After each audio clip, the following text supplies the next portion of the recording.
The first gunshot shattered the night like lightning breaking across the Wyoming sky, sending Clara Caldwell running through the muddy streets of Redemption Creek, with nothing but the clothes on her back and her mother's locket clutched in her trembling hand.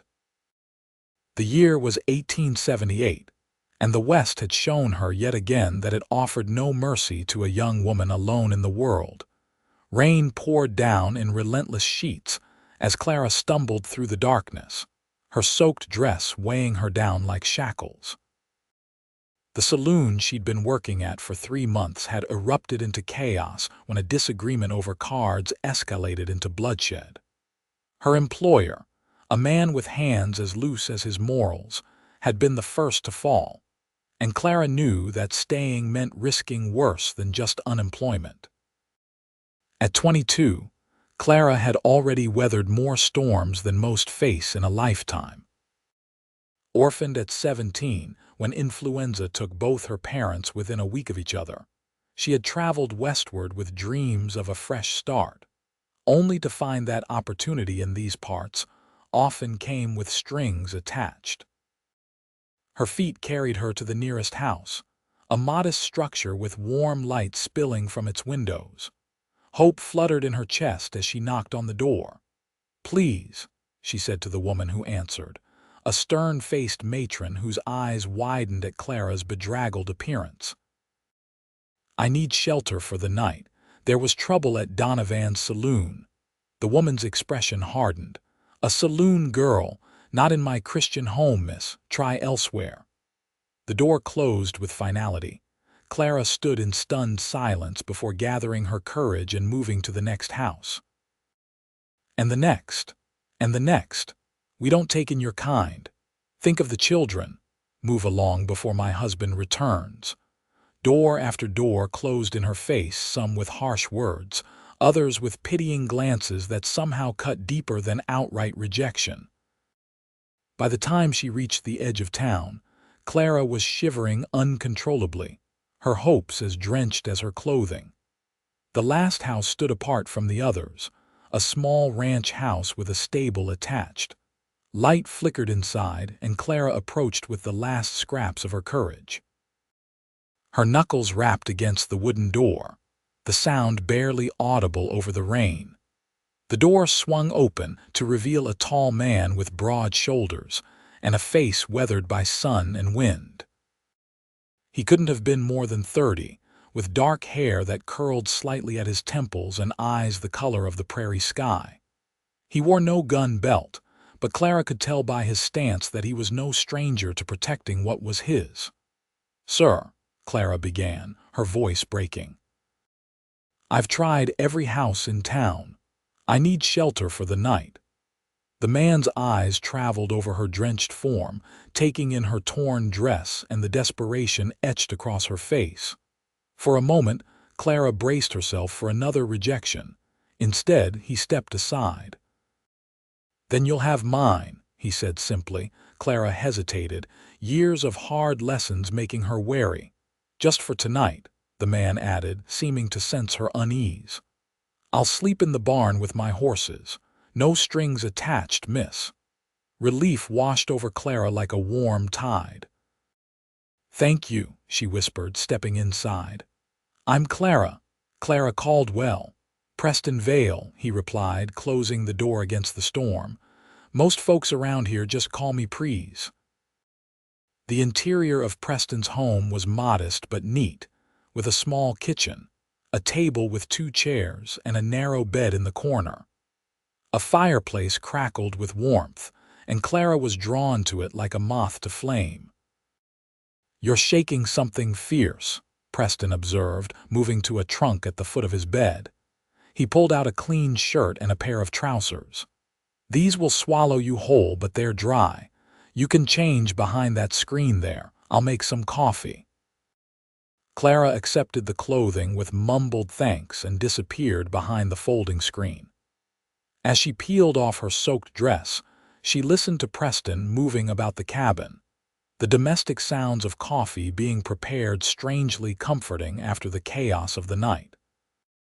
"How long have you been in Redemption Creek?" Preston asked conversationally as she emerged from behind the screen, swimming in his clothing but grateful for their warmth. 3 months, Clara answered, taking a seat at the table as Preston placed a steaming cup before her. I worked at Donovan's. Preston's face remained carefully neutral. Tough place to make a living. I served drinks, Clara clarified quickly. Nothing more, but tonight there was a fight. Mr. Donovan was shot. I ran before things got worse. Preston nodded slowly. Wise decision. Donovan wasn't known for his peaceful resolution skills. He took a sip of his coffee. What will you do now? The question hung in the air between them, and Clara realized she had no answer. I don't know, she admitted. Move on, I suppose. Find another town, another job. The stage doesn't come through for another week, Preston said, and the railroad's still 30 miles south. Clara's hands tightened around her cup. I understand if you can't. You can stay here, Preston interrupted. I need help around the ranch anyway, paying work if you're interested. Just until you figure out your next step. Clara studied his face, looking for hidden motives, but found only straightforward honesty in his blue eyes. Why would you help me? You don't know me. Preston was quiet for a moment, his gaze drifting to the window where rain continued to lash against the glass. 5 years ago, I was caught in a blizzard up in Montana Territory. Would have frozen to death if a Crow family hadn't taken me in. They didn't know me either. He looked back at Clara. Sometimes people just need a hand. Clara felt something unfamiliar bloom in her chest, not quite hope, but perhaps its cautious cousin. I'm good with horses, she offered, and I can cook decent enough. A smile tugged at the corner of Preston's mouth. That's fortunate because I can't cook worth a damn. For the first time that night, Clara laughed. It was a small sound, rusty from disuse but genuine. Then I accept your offer, Mr. Vale. Please, he corrected, rising from the table. I'll get my things and head out to the barn. Get some rest, Clara. Morning comes early around here. After he left, Clara sat in the quiet cabin, listening to the rain. For the first time in years, she fell asleep feeling safe. The following days settled into a rhythm that surprised Clara with its simplicity. Preston was a man of routine, rising before dawn to tend to his small herd of cattle and the 4 horses he kept for riding and ranch work. Clara woke early too, preparing breakfast and then joining him for the day's tasks. Preston's ranch was modest 50 acres with dreams of expansion. He had come west after the war, using his savings to buy land when prices dropped. Unlike many of his neighbors, he wasn't interested in empire building, just carving out a sustainable life. My father worked himself into an early grave running a larger spread in Kansas, he explained as they mended fence line on her 3rd day. I decided enough was enough for me. Clara admired his practical approach. My father was a blacksmith, she shared. Always dreamed of having his own shop instead of working for the railroad. He died before he could save enough. Preston handed her another nail. Is that why you came west? Partly, Clara admitted. After my parents died, there wasn't much keeping me in Illinois. I thought the West might offer more opportunity for a woman on her own. Has it? Preston asked, his hammer pausing mid-strike. Clara considered the question honestly. Not in the ways I expected, but I'm still here. Their conversations continued like this, small revelations traded back and forth as they worked side by side. Clara learned that Preston had fought for the Union, had a younger sister in St. Louis, and could whittle remarkably lifelike birds from scraps of wood. In turn, she told him about her knack for numbers, her mother's lessons in herbal medicine, and her dream of someday owning a small business. A week passed, and then 2. Clara kept expecting Preston to mention her leaving, but he never did. Instead, he began involving her in decisions about the ranch, where to plant a vegetable garden, whether to bid on 2 new horses at the auction in the neighboring town, how to repair the leak in the roof. The first time they rode into Redemption Creek together for supplies, Clara felt the stares and heard the whispers. Preston either didn't notice or chose to ignore them, treating her with the same respectful consideration he always did. As they loaded supplies into the wagon, the general store owner, Mr. Hollister, pulled Preston aside. Clara couldn't hear their conversation, but Preston's shoulders had tensed, his normally relaxed posture gone rigid. "What did he want?" Clara asked as they headed back to the ranch. "Nothing worth repeating," Preston replied, his jaw tight. Clara persisted. "It was about me, wasn't it?" Preston sighed, loosening his grip on the reins. "People talk, Clara. It doesn't matter." "It does if it affects you," she countered. "I don't want to damage your reputation." Preston turned to look at her then, his blue eyes serious. "My reputation is my own concern, and I prefer to judge people by their actions, not rumors." The weight of his gaze made Clara's heart flutter in a way she hadn't experienced before. She looked away, focusing on the horizon where Preston's ranch waited, feeling increasingly like a place she belonged. That evening, as summer dusk stretched long shadows across the land, they sat on the porch steps sharing a simple meal. Preston had been uncharacteristically quiet, whittling a piece of wood with focused attention. "I've been thinking," he finally said, setting his knife aside. "The ranch needs expansion if it's going to remain viable. I was considering adding chickens, maybe a few pigs, diversifying." Clara nodded. "That makes sense. The eggs alone would provide steady income. It would mean building a coop, extra fencing." Preston paused. "More work than one person can handle alone." Clara felt a tightness in her chest. "Are you planning to hire help?" Preston set his plate aside, turning to face her fully. "I'm asking if you'd consider staying, permanently, as a partner in the ranch." Clara's breath caught. "Partner? You have a head for business I lack," Preston continued. "You've already improved our operations in just a few weeks. We could split the profits equally." Clara studied his face, trying to read between the lines. "Business partners, then?" Something flickered across Preston's expression, uncertainty, perhaps. "To start," he said carefully. "Unless, well, I wouldn't presume." The meaning behind his halting words dawned on Clara slowly. "Preston Vale," she said softly. "Are you courting me?" Color rose in his sun-bronzed cheeks. "I'm making a poor job of it if you have to ask," he admitted. "Truth is, I've never been good with words. But yes, I'd like to court you properly if you'd allow it." Clara had received proposals before hasty, convenience-based offers from men who wanted a housekeeper more than a wife. This felt different. Preston wasn't offering marriage but possibility. The chance to choose each other deliberately over time. "I'd like that," Clara said, surprising herself with how much she meant it. Preston's smile transformed his entire face, erasing years of solitude in an instant. Tentatively, he reached for her hand, his calloused fingers gentle against hers. "Then we'll take it one day at a time," he said. The following Sunday, Preston escorted Clara to church, a clear statement to the town about her position in his life. Some women still whispered behind their hands, but others offered tentative smiles. The minister welcomed them both warmly, and Clara felt something shift, not acceptance exactly, but the beginning of a place in the community.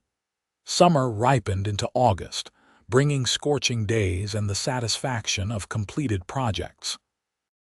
The chicken coop stood finished, occupied by a dozen hens acquired from a neighboring farm. Clara's vegetable garden flourished under her careful tending, promising preserved bounty for the winter ahead. Their courtship progressed with the same steady intentionality that characterized everything Preston did. There were small gifts, a ribbon for Clara's hair, wildflowers gathered during cattle rounds, a beautifully bound journal for her to keep the ranch accounts. There were lingering touches as they passed tools to each other and quiet conversations that stretched long into the evening. One night, as they sat by the fire, Preston watching as Clara darned a sock, he asked a question that had clearly been weighing on him. "You never speak of your time before Redemption Creek," he observed. "Were there other places, other people?" Clara's hands stilled. "Does it matter? Not to how I feel," Preston assured her. "But I want to know you, Clara, all of you." Clara set her mending aside, gathering her courage. "After my parents died, I worked as a schoolteacher in Springfield. I was engaged briefly to the bank manager's son." She paused, the memory still painful. "When he discovered my dowry wouldn't be as substantial as he'd hoped, he found reasons to break it off." Preston's expression darkened. "Fool." "Perhaps," Clara acknowledged, "but it taught me to be cautious.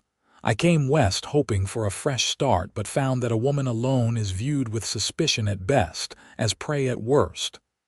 She met his gaze directly. "Working at saloons wasn't my first choice, but it paid better than sewing or washing laundry." "You did what you needed to survive," Preston said simply. "There's no shame in that." Clara felt tears prick her eyes at his easy acceptance. "What about you? Surely there were women before me." Preston's gaze drifted to the fire. "There was someone once, Sarah. We grew up together in Kansas. I asked her to wait for me during the war." His voice grew quieter.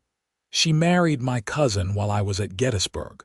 Clara reached for his hand, understanding the pain of betrayal. "I'm sorry." Preston squeezed her fingers gently. "Don't be. If things had gone differently, I wouldn't be here now. With you." The way he looked at her then, with such open affection, made Clara's heart race. Later, as she lay in bed, no longer Preston's bed, but a proper one he had built for her in what had once been a storage room, she wondered if this was what falling in love was supposed to feel like. This gradual, steady building of trust and mutual respect, rather than the desperate infatuations of her youth. September brought the cattle drive, a smaller affair than the massive operations further south, but significant for Preston's ranch. 3 neighboring ranchers joined forces to drive their combined herds to the railroad junction for shipping east. Preston would be gone for nearly 2 weeks. "You'll be all right here alone?" he asked as he prepared to leave, concern evident in his eyes. Clara smiled reassuringly. "I managed on my own before I met you, remember? Besides, Mr. Hollister promised to check in, and Mrs. Abernathy invited me for Sunday dinner." Preston nodded, though he still looked troubled. "There's a shotgun in the cabinet. You know how to use it." "My father taught me," Clara confirmed. "But nothing will happen." Preston mounted his horse, looking down at her with an expression that made her breath catch. "Clara, when I return." He hesitated. "We should discuss our future more permanently." Clara understood his meaning instantly, warmth spreading through her chest. "I'll be here," she promised. Preston leaned down from the saddle, and for the first time, he kissed her, a gentle, questioning pressure that Clara returned with growing certainty. When they parted, Preston's eyes held a promise that sustained Clara through the lonely days that followed. The first week passed uneventfully. Clara kept busy with the ranch chores, visited with Mrs. Abernathy as planned, and even attended a quilting circle where she was cautiously welcomed by women who had once shut their doors to her. It was during the second week that trouble arrived in the form of Jeremiah Donovan, nephew of the slain saloon owner, who had come to claim his inheritance. Clara was in the general store when she first encountered him, a lean man with cold eyes and a reputation for meanness that preceded him. "Well now," he drawled, blocking her path as she tried to leave with her purchases. "If it isn't little Clara Caldwell. Uncle always said you were his lucky charm. Business was never the same after you ran off." Clara attempted to step around him. "Excuse me, Mr. Donovan." His hand shot out, gripping her arm. "Not so fast. You left without proper notice. That's breach of contract in my book." "There was no contract," Clara replied, keeping her voice steady despite her racing heart. "And your uncle was dead when I left." "Details," Donovan sneered. "You owe me, girl." "And I aim to collect." Mr. Hollister emerged from behind his counter. "That's enough, Donovan. Miss Caldwell works for Preston Vale now. Respectable employment." Donovan's grip tightened painfully before he released her with a shove. "Respectable? That's rich." "Vale's just getting for free what Uncle paid for." Clara's face burned with humiliation and anger. "You know nothing about Preston or me." "I know your kind doesn't change its spots," Donovan retorted. "And I know Vale's due back from the drive soon. Maybe I'll pay him a visit, let him know what he's really got warming his bed." "Get out of my store," Hollister demanded, his hand moving toward the shotgun behind the counter. "Now." Donovan backed away, his eyes never leaving Clara. "This isn't finished," he promised before stalking out. Clara's hands trembled as she completed her purchase. Mr. Hollister insisted on escorting her back to the ranch, concern evident in his furrowed brow. "Will you be all right until Preston returns?" he asked as they reached the property. "My son could stay here if you're worried." Clara shook her head. "Thank you, but no. Donovan is all talk. Besides, Preston should be back within days." But as darkness fell that night, Clara double-checked the locks on every door and kept the shotgun close at hand. Sleep eluded her, every creak and rustling sound outside magnified by her anxiety.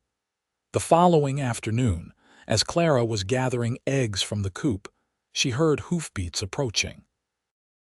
Her heart leaped with hope that Preston had returned early, but the rider who appeared was Donovan, accompanied by two rough-looking men she didn't recognize. Clara stepped back toward the house, her hand reaching for the small knife she kept in her apron pocket. Not much protection, but better than nothing. "Afternoon, Miss Caldwell," Donovan called, dismounting with exaggerated courtesy. "Thought I'd take a look at my uncle's investment." "This is private property," Clara replied firmly. "You need to leave." Donovan laughed, a sound without humor. "That's not very hospitable, especially when I've brought news about your rancher." He pulled a folded paper from his coat. "Telegram came for Vale. Since he's not here, I thought I'd deliver it personally." Clara didn't move to take it. "Leave it on the fence post. I'll make sure he gets it." Donovan's face hardened. "You know, I've been asking around town about you and Vale. Interesting arrangement you have. No wedding ring, but playing house all the same." He took a step forward. "Made me wonder what you're offering him that you wouldn't offer at my uncle's establishment." Clara's grip tightened on the knife. "Mr. Hollister knows you're here. If I don't return to town tomorrow, he'll send the sheriff." One of Donovan's companions shifted uncomfortably. "Jeremiah, maybe we should go. This ain't worth trouble with the law." Donovan ignored him, his gaze fixed on Clara with malevolent intent. "The sheriff's 3 towns over dealing with a robbery, won't be back for days." He advanced another step. "No one's coming to save you, Clara." A rifle shot cracked through the air, sending dirt spraying at Donovan's feet. Clara whirled to see Preston at the edge of the property, rifle raised, his expression more dangerous than she'd ever witnessed. "Next one goes through your knee, Donovan," Preston called, his voice deadly calm as he approached. "Step away from her. Now." Donovan froze, then slowly raised his hands. "Just having a friendly conversation, Vale. No harm done, Clara," Preston asked, never taking his eyes off the intruders. "Are you hurt?" "No," she answered, relief making her voice shake. "I'm all right." Preston reached her side, positioning himself between her and the 3 men. "Get on your horses and ride out," he instructed them. "If I ever see any of you on my land again, I won't waste a warning shot." The two companions were already mounting up, clearly having no stomach for a confrontation. Donovan lingered, his face twisted with hatred. "This isn't over, Vale," he spat. "That woman has debts to settle." Preston's finger tightened on the trigger. "She owes you nothing. Now get off my property before I lose my patience." Something in Preston's expression must have convinced Donovan of his seriousness, because he finally backed away, mounting his horse with stiff movements. "You'll regret this," he threatened before wheeling his horse around and galloping away, his companions close behind. Only when they were out of sight did Preston lower the rifle, turning to Clara with concern etched across his features. "Are you sure you're not hurt? Did they touch you?" Clara shook her head, suddenly overwhelmed now that the danger had passed. "You're early," she managed, her voice small. "The drive finished faster than expected," Preston explained, setting the rifle aside to pull her into his arms. "Thank God for that." Clara pressed her face against his chest, breathing in the familiar scent of him, letting his solid presence anchor her. "How did you know something was wrong?" "Ran into Hollister on the way in," Preston explained. "He told me about yesterday's confrontation." "I pushed hard to get back as quickly as possible." Clara pulled back slightly to look up at him. "Donovan said terrible things, about me, about us." A muscle ticked in Preston's jaw. "What people like Donovan think doesn't matter to me." "But it might matter to others," Clara insisted. "Your reputation, Clara," Preston interrupted gently, framing her face with his hands. "I don't give a damn about reputation. I care about you. Only you." The certainty in his voice broke something open inside Clara, releasing fears she'd held close since the day they met. "I love you," she whispered, the words escaping before she could consider their wisdom. Preston's eyes widened, and for a terrifying moment, Clara thought she had misread everything between them. Then his expression softened into something so tender it made her heart ache. "I've loved you since the day you stood on my porch in the rain," he confessed. "I just wasn't sure you were ready to hear it." Clara rose on her toes, closing the distance between them. Their second kiss was different from the first, not a goodbye, but a promise. When they finally parted, Preston rested his forehead against hers. "I was going to wait until after supper to do this," he said, reaching into his pocket. "But I don't want to wait any more." He pulled out a simple gold band, its surface catching the afternoon sunlight. "Clara Caldwell, would you do me the honor of becoming my wife? Not for convenience, not for the ranch, but because I want to spend every day of my life with you." Clara looked at the ring, then at the man holding it, this quiet, steadfast man who had opened his door and his heart to her when no one else would. "Yes," she answered, her voice steady and sure. 1,000 times yes. They were married 2 weeks later in the small church in Redemption Creek. Mr. Hollister gave Clara away, and Mrs. Abernathy arranged wildflowers for the bride to carry. Not everyone in town attended, but enough did to fill the simple wooden pews, a testament to how perceptions could change when given the chance. As for Jeremiah Donovan, he made the mistake of trying to disrupt the ceremony, only to be met by not just Preston, but several other ranchers who had come to respect Clara during her months in their community. Faced with united opposition, Donovan finally left town, selling his uncle's saloon to a businessman from Denver who transformed it into a respectable hotel. Preston and Clara's ranch flourished under their combined care.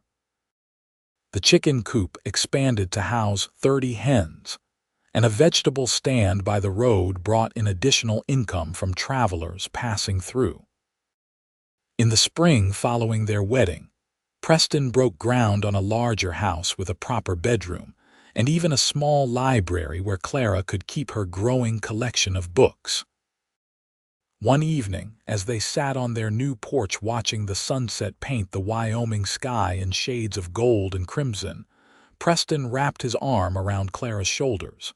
"Any regrets?" he asked. "About staying here instead of moving on?" Clara leaned into his embrace, feeling the steady beat of his heart against her cheek. "Not one," she replied. "This is exactly where I belong. Even with all the work," Preston pressed, "the hard winters, the uncertain harvests." Clara smiled, taking his hand and placing it gently over her abdomen, where their child had just begun to make its presence known. "Especially with all that," she said softly, "because we face it together." Preston's expression transformed with wonder as he understood her meaning. "Clara," he breathed. "Are you certain?" She nodded, joy bubbling up inside her like a clear spring. "Dr. Miller confirmed it yesterday. We'll be 3 by Christmas." Preston gathered her close, his embrace gentle as though she had suddenly become something infinitely precious. "When I opened my door to you that night," he murmured against her hair, "I never imagined I was opening the door to my entire future." Clara tilted her face up to his, remembering the desperate young woman she had been, turned away from every house until this man had offered her shelter without conditions. "Then you'll have mine," she echoed his words from that fateful night, her heart full. "Now and always." As darkness settled over the land they had built together, Preston sealed his promise with a kiss, both of them secure in the knowledge that they had found in each other not just a home, but a lasting love born of compassion, respect, and the courage to open a door when the rest of the world had closed theirs.